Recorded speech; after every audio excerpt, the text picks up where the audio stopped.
Bismillahirrahmanirrahim. Assalamualaikum warahmatullahi wabarakatuh. Perkenalkan, nama saya Kabila Mahadania dengan NIM 121203007. Di sini saya akan membuat video untuk memenuhi ujian akhir semester pada mata kuliah Pendidikan Kewarganegaraan dengan menjawab soal dari nomor 1 sampai nomor 4. Di sini ada nomor 1 yaitu dengan soalnya, bila kita berbicara tentang hak asasi manusia di Indonesia, maka akan dikaitkan dengan nilai-nilai yang terkandung dalam budaya, bangsa, dan agama, yaitu agama Islam. Terkadang bisa dikaitkan selaras atau sejalan, namun juga bisa bertentangan. Nah, yang jadi pertanyaannya di sini adalah di mana letak keselarasan dan pertentangannya antara hak asasi manusia dan agama. Coba jelaskan dan beri contohnya. Di sini saya akan menjawab.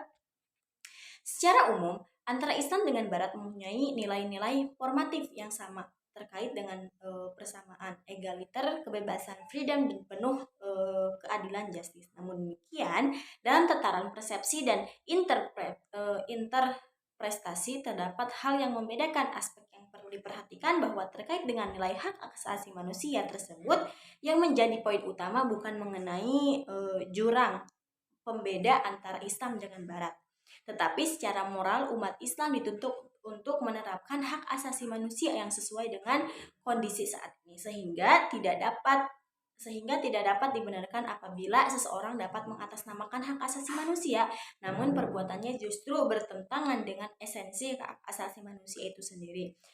Pencarian titik temu dan titik beda berimplikasi pada bagaimana umat Islam tidak sekedar apologis, tetapi lebih bagaimana mengembangkan pembacaan secara produktif terhadap realitas yang ada.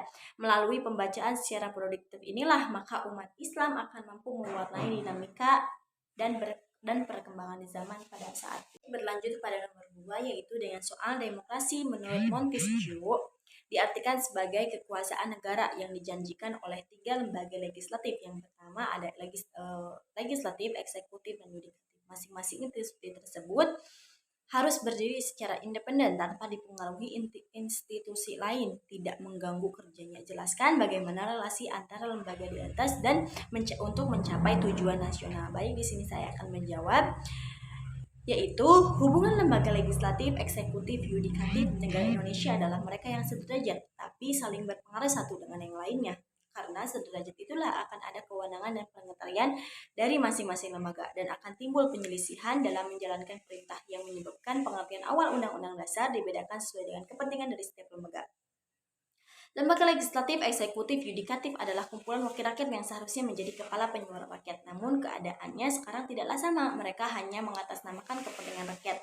Sebagai lembaga eksekutif, mereka menjalankan undang-undang yang telah diawasi oleh legislatif, dan lembaga yudikatif yang mengontrol dari legislatif, yang membuat undang-undang karena cenderung kekuasaan partai sehingga harus ada yang mengontrol, yaitu lembaga legislatif.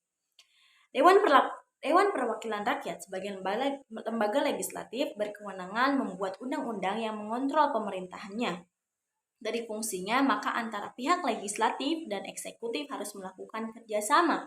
Terlebih di Indonesia memegang prinsip pembagian kekuasaan. Walaupun bersatu akan terjadi konflik, seperti halnya antara eksekutif dan legislatif. Legislatif merupakan wakil dari rakyat, tentunya dalam menjalankan tugas tidak jauh dari kepentingan partai. Begitu juga dengan eksekutif yang meskipun dipilih langsung oleh rakyat, tapi presiden memilih hubungan dengan kepentingan partai. Akibatnya, konflik yang terjadi dari hubungan eksekutif dan legislatif adalah konflik antara partai yang ada. Baik, kita lanjut ke nomor 3, yaitu menurut Dawam Raharjo, konsep masyarakat madani mengandung 3 hal. Yang pertama, agama sebagai sumbernya, peradaban sebagai prosesnya, dan masyarakat kota sebagai hasilnya. Pertanyaannya, apakah konsep tersebut sesuai dengan model masyarakat kota yang dibangun oleh Nabi Muhammad SAW di Madinah? Nah, saya akan menjawab, di Madinah itulah Nabi Muhammad SAW bersama-sama unsur masyarakat Madinah secara konkret meletakkan dasar-dasar masyarakat madani dengan merumuskan ketentuan hidup bersama yang dikenal dengan Piagam Madinah. Bahkan dalam dokumen itu, umat manusia untuk pertama kalinya diperkenalkan wawasan kebebasan, keadilan, partisipasi, dan egalitarian. Ketentuan ini berlaku bagi semua unsur masyarakat. tanpa membedakan agama yang ikut terlibat dalam merumuskan Piagam Madinah. Orang-orang Yahudi di Madinah diikutsertakan dalam merumuskan piagam bersejarah itu. Dengan demikian, ada partisipasi dari seluruh komponen masyarakat Madani. Itulah yang dilakukan Nabi selama 10 tahun di Madinah dengan mewujudkan suatu tatanan masyarakat yang adil, terbuka, dan demokratis yang dijiwai oleh landasan iman dan takwa. Kita lanjut kepada nomor 4, yaitu radikalisme yang terjadi di Indonesia harus diposisikan sebagai persoalan serius yang perlu segera untuk ditangani karena bertentangan dengan prinsip-prinsip demokrasi dan nilai-nilai yang terkandung dalam Pancasila sehingga mengancam ketuhanan negara Republik Indonesia. Pertanyaannya, bagaimana upaya efektif intimidasi radikalisme pada para pemuda? Nah, jawabannya yaitu menurut Haji Jamsuri menyampaikan beberapa upaya Kementerian Agama dalam upaya mencegah paham radikalisme. Di antaranya upaya tersebut adalah yang pertama, membentuk tim cyber anti radikalisme dan anti narkoba, mereview kegiatan program yang tidak prioritas dan menggantinya dengan kegiatan anti radikalisme. Terus yang selanjutnya yaitu mensosialisasikan ajaran agama yang santun, saling menghargai, saling menghormati, damai, toleran, hidup rukun, menerima keberagaman dan kemajemukan, memiliki rasa cinta tanah air dan bela negara, serta ajaran agama yang rahmatan lil alamin. Memberdayakan peran penyuluhan agama fungsional atau penyuluh non-PNS seperti mubalik, penceramah, KUA, kecamatan dalam upaya pencegahan paham radikalisme. Memberdayakan lembaga pendidikan agama seperti RA, RI, MTS, dan MA maupun lembaga pendidikan agama non-formal seperti TKQ, TPQ, DTA, dan pondok pesantren dalam upaya pencegahan paham radikalisme kepada santri atau siswa.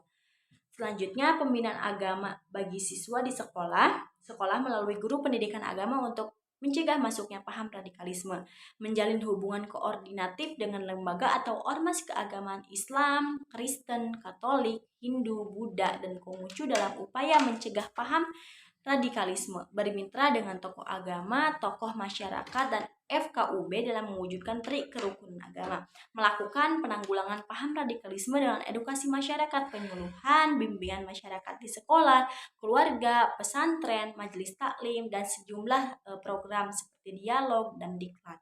Melakukan pemulihan paham radikalisme yang dilakukan dengan penyuluhan dan konseling, misalnya terhadap ex-napi teroris. Cukup sekian yang dapat saya sampaikan pada video kali ini. Kurang lebihnya saya mohon maaf. Wabillahi taufiq wal hidayah. Wassalamualaikum warahmatullahi wabarakatuh.